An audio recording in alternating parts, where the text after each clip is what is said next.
कक्षा 6 के सभी विद्यार्थियों का मेरे चैनल में हार्दिक स्वागत है। आज मैं उपस्थित हूँ आपकी हिंदी पाठ्य पुस्तक अक्षरा का पाठ 17 है और ये एक कविता है जिसका शीर्षक है बादल चले गए बे। और ये कविता लिखी है त्रिलोचन जी ने। इसका पिछले वीडियो में मैंने आपको इसे पढ़ाया था, इसका अर्थ समझाया था और आज इसका अभ्यास कार्य, प्रश्नोत्तर एवं भाषा व्याकरण जो भी आपकी इस पुस्तक में पीछे दिया गया है। तो आइए प्रारंभ करें। प्रश्न पहला है, सलोने सुंदर राग प्रेम सजीला सजा हुआ समुज्जल सफ़ेद चमकीला प्रकाशवान नवल तरंगी नई लहरों से युक्त पाहुन अतिथि मेहमान। ये आपके शब्दार्थ हैं, तो इन्हें आप याद कर लीजिएगा। याद करने से एक तो आपका शब्दकोश बढ़ेगा, दूसरे आपको कविता को समझने में आसानी रहेगी। अगला है आपका प्रश्न अभ्यास। कुछ करने को बादलों से संबंधित अन्य कविताओं का संकलन कीजिए। तो ये आपका कार्य है।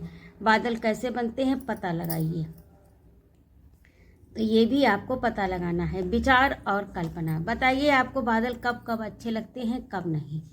तो ये आपकी रुचि का प्रश्न है, आपको जैसे अच्छे लगते हो उस हिसाब से इसको लिखिएगा।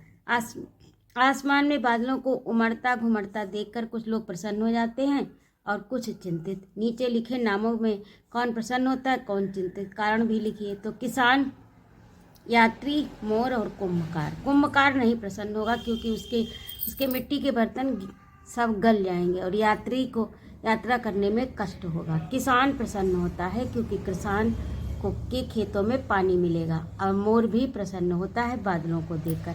आपने इंद्रधनुष देखा होगा। इंद्रधनुष में कौन कौन से रंग होते हैं तथा इंद्रधनुष कैसे बनते हैं अपने शिक्षक से जानिए।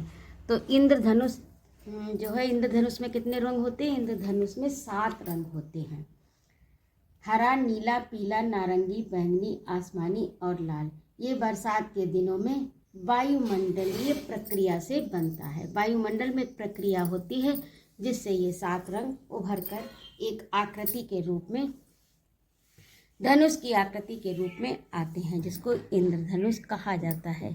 यदि कुछ बरसों तक बादल आए ही नहीं, अर्थात पानी बिल्कुल न बरसे, तो क्या क्या समस्याएं आ सकती हैं सोच कर लिखिए। अब आप सोचिए, यदि बादल नहीं आएंगे, पानी नहीं बरसेगा तो फसल उत्पन्न नहीं होगी और फसल नहीं होगी तो कई समस्याओं का सामना करना पड़ेगा, यानी खाद्य पदार्थों की कमी हो जाएगी।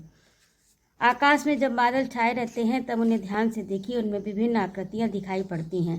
उनमें जो भी आकृति आपको सबसे अच्छी लगे उसका चित्र पुस्तिका पर बनाकर अपने शिक्षक को दिखाइए। तो ये भी आप विद्यार्थियों का कार्य है। अब अगला देखिए,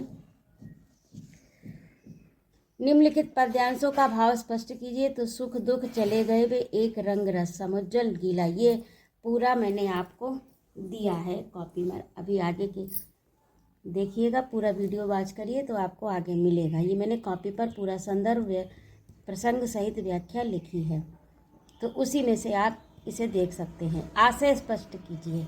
अब आइए कॉपी पर। तो पहला है आपका, इसमें मैंने संदर्भ प्रसंग सहित व्याख्या लिखी है, पूरा भावार्थ। प्रस्तुत पद्यांश संदर्भ लिखा जाता है। प्रस्तुत पद्यांश हमारी पाठ्य पुस्तक अक्षरा पाठ 17 बादल चले गए वे नामक कविता से लिया गया है। इसके रचयिता त्रिलोचन जी हैं। और आपको बता दें कि संदर्भ जो है वो हमेशा यही रहेगा, केवल आपको पाठ संख्या, पाठ का नाम और कवि और अपनी जो भी पाठ्य पुस्तक हो। अब जैसे अगली साल आप जब कक्षा 7 में पहुँचेंगे तो तब भी ऐसा ही लिखा जाएगा। केवल आपको जो भी आपकी हिंदी पाठ्य पुस्तक होगी उसका ये जोड़ना होगा, नाम और पाठ का नाम बदलना होगा और कवि का, बाकी सब ऐसा ही रहेगा। प्रसंग में जो कविता के संदर्भ में बताया गया है, जो उसमें प्रसंग आया। प्रस्तुत पद्यांश में कवि ने बादलों के माध्यम से सुख दुख के आने जाने की बात कही है, तो ये इसका प्रसंग है। कवि कहता है कि बादलों ने रंग बिरंगे सुंदर चित्रों को बनाकर ये स्वच्छ आकाश जो कि सूना था सजा दिया। फिर प्रेम का प्रदर्शन किया। आकाश में जो मधुर संगीत भी हुआ, आकाश में मधुर संगीत भी हुआ और अपने इन क्रियाकलापों से क्षण क्षण प्रत्येक पल सबका चित्त चुराया, अर्थात सबके मन को आकृष्ट किया। वे बादल सब वे बादल अब चले गए। अब दूसरा है आसमान से गए। दूसरा देखिए, दूसरा पद्यांश आप अपनी पुस्तक से देखिए, यहाँ से यहाँ तक का है, देख लीजिए। कवि कहता है कि बादलों के चले जाने पर अब आकाश स्वच्छ नीला नीला दिखाई दे रहा है। वह रसयुक्त श्यामलता लिए सुंदर सजा हुआ है।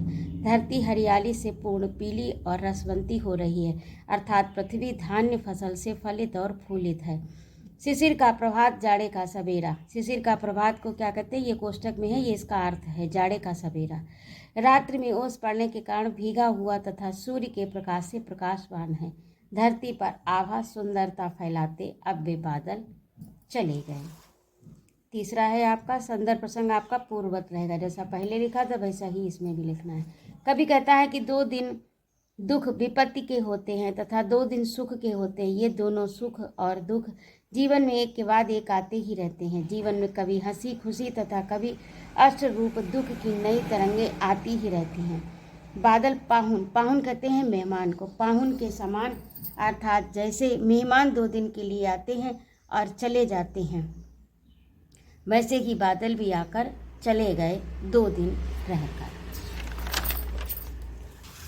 ये आपका संदर्भ सहित भावार्थ था। अब आपका है अभ्यास कार्य के अंदर भाषा व्याकरण अभ्यास कार्य और प्रश्नोत्तर। इसमें भाषा व्याकरण 2 बार लिख दिया है, तो 1 बार प्रश्नोत्तर होना चाहिए। प्रश्नोत्तर, इसको ये काट दीजिए। पाठ से आशय स्पष्ट कीजिए। ये प्रश्न आप अपनी पुस्तक से देखिए। रंग दिखाया का अर्थ होता है रंगीन शोभा दिखाई देना। चित्त चुराया, मन को आकृष्ट कर लिया, यानी मन को आकर्षित कर लिया। श्याम सजीला, सुंदर श्याम वर्ण से सजा हुआ। नवल तरंगी, सुख दुख की नई नई लहरें। कविता में कुल 3 पद हैं।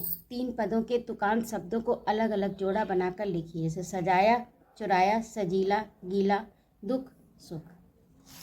बादल की तुलना पाहुन से क्यों की गई है, तो बादल पाहुन की ही तरह 2 दिन रुककर चले जाते हैं, इसलिए बादलों की तुलना पाहुनों से की गई है। भाषा की बात के अंतर्गत देखिए सुख दुख दोनों शब्द एक दूसरे के विपरीतार्थी यानी विलोम शब्द हैं, उल्टे हैं। इसी तरह के 5 शब्द युग्म लिखिए, तो आना, जाना, हंसना, रोना, आयात, निर्यात, एक, अनेक, मान, अपमान, तो ये आपस में विलोम शब्द हैं। अब अगला है निम्न शब्दों के 3 पर्यायवाची शब्द लिखिए।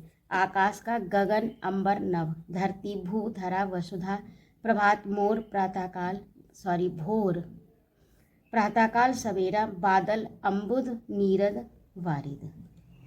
तो इस तरह से ये आपका पाठ पूरा हुआ इसी के साथ। और यदि आपको मेरा पढ़ाना अच्छा लगा हो तो कृपया मेरे चैनल को सब्सक्राइब अवश्य करें, लाइक और कमेंट करें तथा अपने मित्रों में शेयर भी करें। उपस्थित रहने के लिए बहुत बहुत धन्यवाद। जय माँ भारती। अगले अंक में उपस्थित होती हूँ आपका अगला पाठ 18 बहादुर बेटा लेकर। जय माँ भारती।